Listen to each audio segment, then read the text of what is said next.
Hello दोस्तों, welcome है आपका हमारे यूट्यूब चैनल में। पेंशनर्स, कर्मचारियों और फैमिली पेंशनर्स के लिए मैं आज के 4 बहुत बड़े अपडेट्स लेकर आया हूं। सारे जितने भी अपडेट्स हैं आपको एक वीडियो में कवर कर दिए जाएंगे, जिससे आपका और टाइम वेस्ट ना हो और साथ ही साथ आपको सारी जो जानकारी है, सारी इन्फॉर्मेशन है, सारी अपडेट्स हैं एक ही वीडियो में मिल जाए। पहली बड़ी अपडेट देने वाला हूं मैं। लोकसभा में एक क्वेश्चन पूछा गया था न्यूनतम पेंशन को लेकर के, क्या न्यूनतम पेंशन बढ़ रही है, क्या उसमें सारी चीज़ें ऐड होंगी और कितने पेंशनर्स और फैमिली पेंशनर्स उसमें ऐड और कम किए गए हैं। पहली खबर ये मैं आपको देने वाला हूँ। साथ ही साथ दूसरी जो बड़ी खबर होगी वो एक आपको बता दूं कि ओणम फेस्टिवल के चलते कई सारे पेंशनर्स और कर्मचारियों की जो सैलरी है और पेंशन है वो उनके खातों में टाइम से पहले यानी लास्ट वर्किंग डे के पहले पहुंच जाएगी। दूसरी बड़ी खबर मैं आपको ये देने वाला हूँ। साथ ही साथ तीसरी जो बड़ी खबर है, एक पेंशन अदालत का जो है ऑर्गेनाइज की जा रही है यहाँ पर सेंट्रल पेंशन अकाउंटिंग ऑफिस यानी कि CPAO की तरफ से न्यू दिल्ली में, जिसमें वीडियो कॉन्फ्रेंसिंग के जरिए आप भी जुड़कर उसमें आप अपनी समस्या बता सकते हैं। कैसे उसमें अपडेट करना है, कैसे उसमें लॉगिन करना है, सारी चीज़ें मैं आपको डिटेल में बताऊंगा। साथ ही साथ जो नेक्स्ट बड़ी अपडेट है वो 8th पे कमीशन को लेकर के है। 8वें वेतन आयोग को लेकर के एक बड़ी जो अपडेट आ रही है वो भी मैं आपको दूंगा। वो भी खबर लोकसभा और राज्यसभा से ही आ रही है, तो पूरे वीडियो को, थोड़ा सा वीडियो लंबा हो सकता है लेकिन आपके लिए बहुत ही इंपॉर्टेंट ये वीडियो है, इसीलिए इस वीडियो को पूरा लास्ट तक देखिएगा। और अगर चैनल पर पहली बार आए हैं तो चैनल को ज़रूर सब्सक्राइब करिएगा। साथ ही साथ आप हमारी वीडियोस की लेटेस्ट नोटिफिकेशन के लिए घंटे के निशान को ज़रूर प्रेस करिए, तभी आपके पास हमारी वीडियोस की लेटेस्ट नोटिफिकेशन आ पाएगी और आप हमारी वीडियोस को इसी तरीके से आगे भी वॉच कर पाएंगे।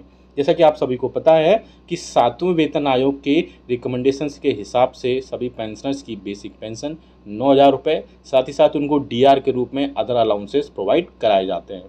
सेम ऐसे ही कर्मचारियों के लिए बेसिक जो सैलरी है यानी कि कर्मचारियों की न्यूनतम सैलरी जो है वो 18,000 रुपये तय की गई थी 7वें वेतन आयोग के रिकमेंडेशंस के हिसाब से। साथ ही साथ उसमें TA, DA, HRA और जो अलग अलग मिनिस्ट्रीज और डिपार्टमेंट के हिसाब से उनको जो अलग अलग अलाउंसेस मिलते हैं वो उसमें ऐड होकर उनकी सैलरी और पेंशन बनती है। अब जो है कार्मिक लोक शिकायत और पेंशन मंत्रालय के पेंशन भोगी कल्याण विभाग की तरफ से लोकसभा में एक न्यूनतम पेंशन को लेकर के एक बहुत इंपॉर्टेंट क्वेश्चन पूछा गया था, जिसमें पूछा गया था क्वेश्चन में आप अपनी स्क्रीन पे भी देख पा रहे होंगे कि क्या पेंशनर्स की बेसिक पेंशन जैसी चीज़ें बढ़ने का प्रपोजल सरकार के पास में है या फिर इस संबंध में कोई विभागीय, मंत्रालयी और अंतर मंत्रालयी चर्चा की गई है। यदि हाँ तो उसका ब्यौरा क्या है, यानी कि क्या कोई डिपार्टमेंटल, मिनिस्ट्रियल या इंटर मिनिस्ट्रियल, क्योंकि ये सारी चीज़ें इंटर मिनिस्ट्रियल होती हैं, तो ये सारी चीज़ें क्या इंटर मिनिस्ट्रियल भी की गई हैं एंड डिस्कस हुई हैं, उसी के चलते ये सारी चीज़ें खबर आई हैं। और तो मैं बता दूं इसमें कार्मिक लोक शिकायत और पेंशन मंत्रालय तथा प्रधानमंत्री कार्यालय में राज्य मंत्री डॉक्टर जितेंद्र सिंह की तरफ से क्वेश्चन का आंसर देते हुए बोला गया है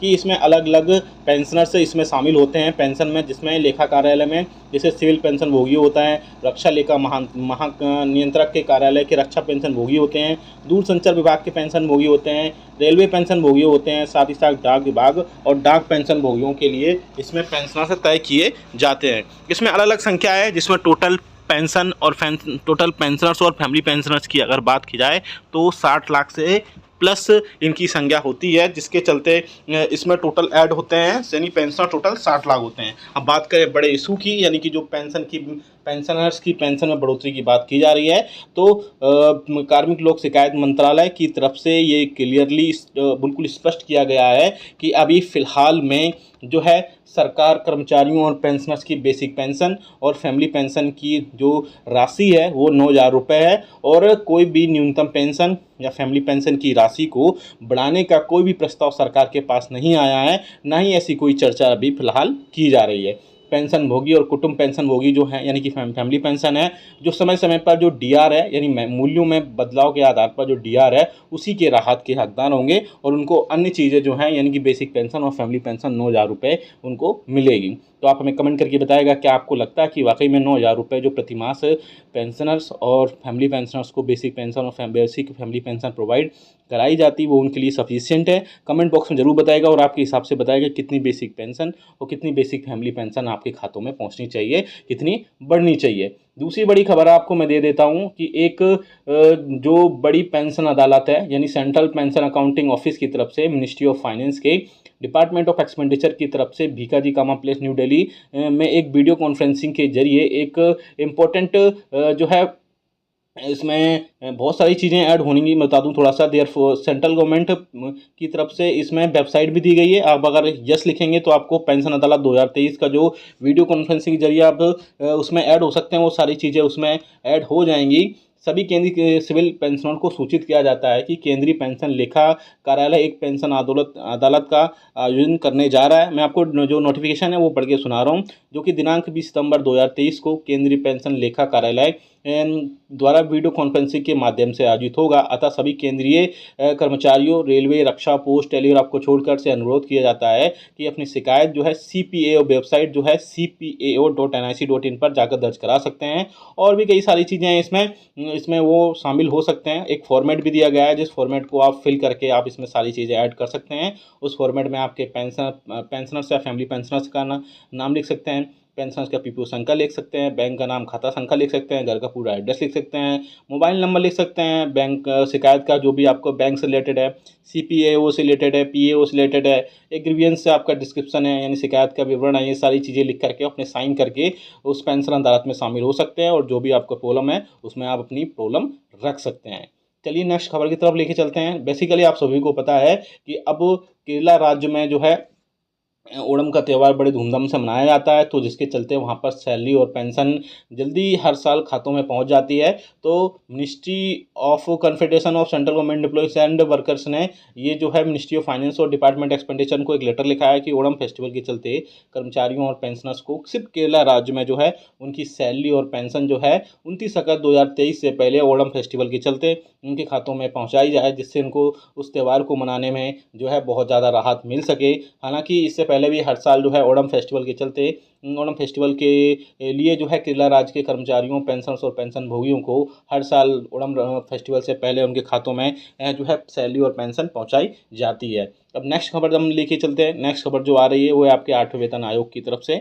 8वें वेतन आयोग के लिए आप सभी को पता है कि 7वां वेतन आयोग जो है 2016 में लागू किया गया था। इसके बाद से अब ऐसी चर्चा की जा रही है, ऐसी मीडिया में खबरें आ रही हैं। अब मीडिया में जो खबरें आ रही हैं उनकी माने तो 7वां वेतन आयोग के बाद में अब 8वां वेतन आयोग नहीं आएगा, और इसमें कर्मचारियों, पेंशनर्स और फैमिली पेंशनर्स की जो बेसिक सैलरी है, बेसिक पेंशन है और बेसिक फैमिली पेंशन है, वो अलग तरीके से अब उसमें बढ़ोतरी की जाएगी। उसके लिए सरकार अन्य जो फॉर्मूलास हैं उन पर भी विचार कर रही है। पहला फॉर्मूला में जो हो सकता है, जो मीडिया में खबरें आ रही हैं, वो है एक्रोइड फार्मूला। एक और दूसरा जो फार्मूला हो सकता है वो है आपका मिनिमम, वो है आपका ऑटोमेटिक पे रिवीजन, यानी कि जैसे जैसे DR बढ़ता जाएगा वैसे वैसे आपकी सैलरी और पेंशन बढ़ेगी। साथ ही साथ एक्रोइड जो फार्मूला होगा वो आपकी खाने की चीज़ें, महंगाई, आपके कपड़े, आपके रहन सहन और आपकी बहुत सारी चीज़ें जो भी होंगी उन सब में बढ़ोतरी के चलते उसमें सारी चीज़ें ऐड होंगी। तो आप हमें कमेंट करके बताइएगा कि आपके हिसाब से इसमें कौन कौन सी चीज़ें ऐड हो सकती हैं, जिससे आपकी पेंशन, आपकी फैमिली पेंशन और भी कई सारी चीज़ें हैं उन सब पर कोई बहुत ज़्यादा फर्क ना पड़े। बेसिकली आप सभी के लिए, जी हाँ दोस्तों, कोई आपकी सैलरी और पेंशन में बहुत ज़्यादा बढ़ोतरी अगर हो जाएगी तो फैमिली पेंशनर्स और कर्मचारियों को उसमें बहुत ज़्यादा राहत मिलने की उम्मीद जताई जा रही है। जो वीडियो आपको बहुत इंपॉर्टेंट होगा आपके जानकारी के लिए। ये वीडियो अच्छा लगा तो लाइक करिएगा, शेयर करिएगा। साथ ही साथ आप हमें कमेंट करके बताइएगा आपकी बेसिक पेंशन और बेसिक फैमिली पेंशन कितने प्रतिशत बढ़नी चाहिए, जिससे कर्मचारी